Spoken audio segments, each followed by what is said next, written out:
Welcome, everyone, to the Olive Grove Podcast. Great to be here. Today, we're doing one of our deep dives. We're looking into some, I think, really fascinating ideas about service and faith. Yeah, this comes from a study, an analysis, really, of Song chapter 3. And it takes this, well, kind of unique perspective on what it means to actually live out your faith, after accepting salvation. Exactly. It's not just about understanding the text on the surface. It digs deeper for, practical ways to walk out your faith daily. So our goal, our mission for this deep dive, is to really unpack this concept of service as it's presented in this Song of Songs study. And see how it connects maybe to your own life, your own journey. Yeah, hopefully uncover some practical insights. So, okay, should we just dive in? Song of Songs, chapter 3, verses 1 and 2. Let's do it. So the study starts right there with that imagery of the bride searching for her beloved in the night, repeatedly.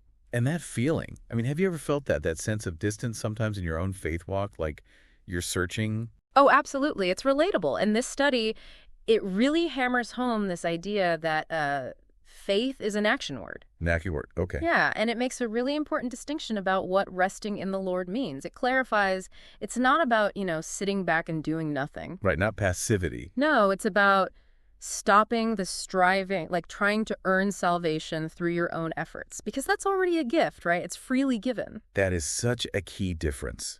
So the study suggests that if you're feeling distant, maybe it's because you're not actively engaging. That's the idea. It suggests that being active, engaging with your faith, is actually crucial to avoiding that feeling of separation. Because God is always working. Always working through the Holy Spirit. Yeah. And the study kind of poses that, if you just stay put, stay stagnant, you might miss encountering him, miss that closeness. Like any relationship, really. Distance isn't good. Exactly.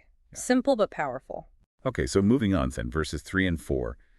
This is where the bride actually finds her beloved, but only after she asks the watchman.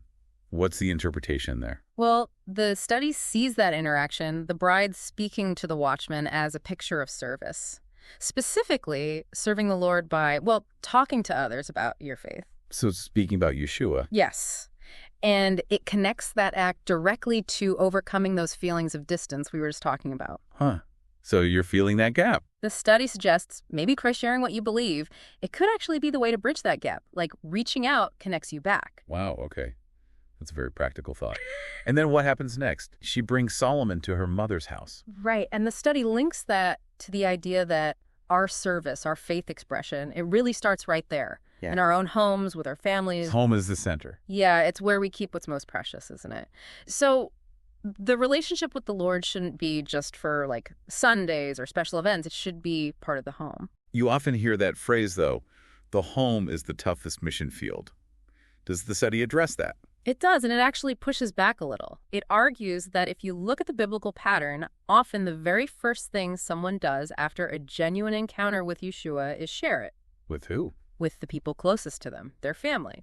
So the study views the home not as the toughest field necessarily, but as the intended starting place. Where you connect, worship together, and then maybe get equipped to share more broadly. Exactly. It suggests that desire to share naturally begins where love and trust are already foundations. But that's definitely a challenge today, isn't it? So many distractions at home. Oh, absolutely. The study even touches on that, suggesting maybe some of the pressures and, divisions affecting families are perhaps hindering that vital first step of sharing faith at home. So what's the suggestion?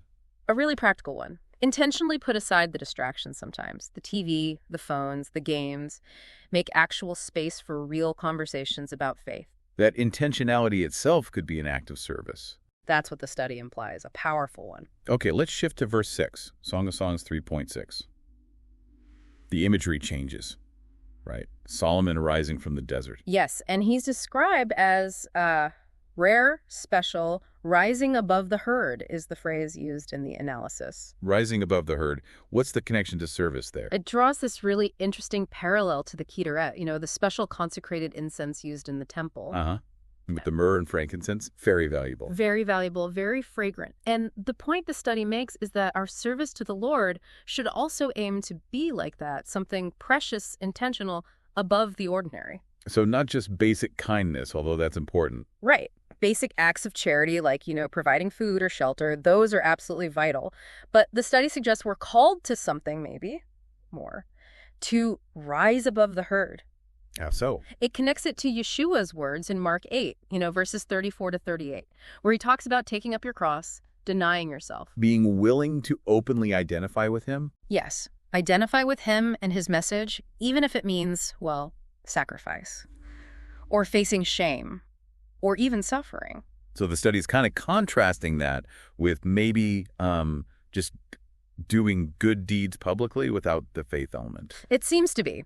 The implication is that while charitable acts are good and necessary, true, full service, according to this view, includes sharing the gospel of Yeshua Messiah, because that offers something eternal beyond just temporary physical needs. That's a challenging thought. Okay, verses 7 and 8, Solomon has this escort, these valiant men, protection. Yeah, and the study interprets this in the context of who our service is ultimately for. For the Lord, for Yeshua. Exactly. Even though we express it towards people, the service is for him.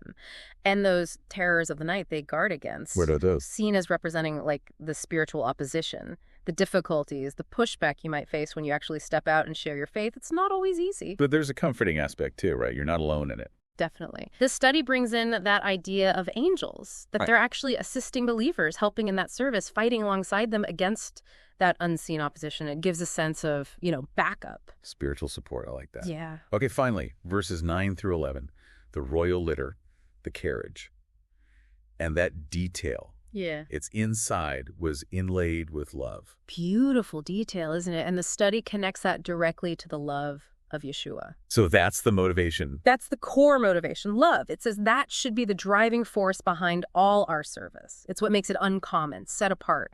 Not just duty, not obligation, but genuine love. So serving other people becomes an expression of our love for Yeshua. Precisely. That's the heart of it, according to this analysis. And it wraps up with that imagery of Zion, the joy of redemption. Yeah, it brings it all together. It underscores the hope, the reason why we're called to this active service that flows from love and gratitude for that redemption. Listening to all this, the active faith, the community aspect, service expression, it really makes me think about my Christian Space community. Ah, yeah. Good connection. It feels like that's exactly what that online platform is about. Connecting with other people who are on the same path, finding fellowship, encouragement. We're placed to grow together. Exactly. So if you're listening and thinking, I want more of this, I want to connect with others, I really do recommend checking out My Christian Space. Just look it up online. It's a great way to keep exploring these kinds of ideas. That's a great suggestion. And, speaking of putting faith into action, into service, the study we've been digging into, it's from Enduring Freedom Ministries, EFM. Okay.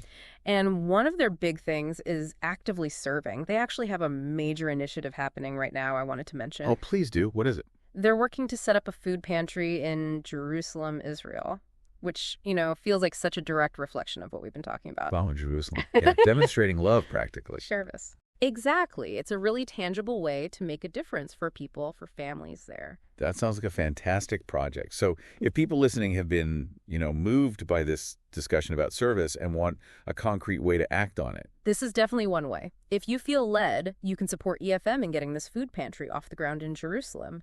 Any donation helps provide those essential resources. It really embodies that spirit of service we've been unpacking. A chance to actively show love and care.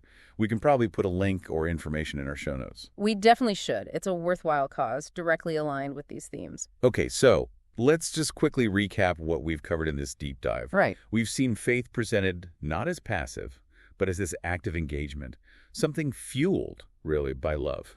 And that service often starts right in the home, with family, before extending out. And the ultimate driver, the deepest motivation, should be that incredible love Yeshua has shown us, not just duty. Yeah. Love is the foundation. And, exploring themes like this is really what the Olive Grove podcast is all about. Bringing content that's hopefully insightful, meaningful, encouraging for your spiritual growth. Absolutely. And if you found this deep dive helpful and want more conversations like this, please do subscribe to the Olive Grove podcast on YouTube. Good idea.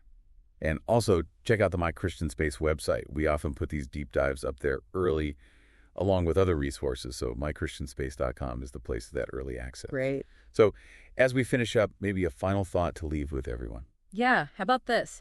Thinking about everything we discussed, What's maybe one practical step, even a small one, that you could take today? An action motivated by love to actively express your faith in service to someone else. Just one small step. I like that. Something to really consider and act on. Exactly. It can make a difference.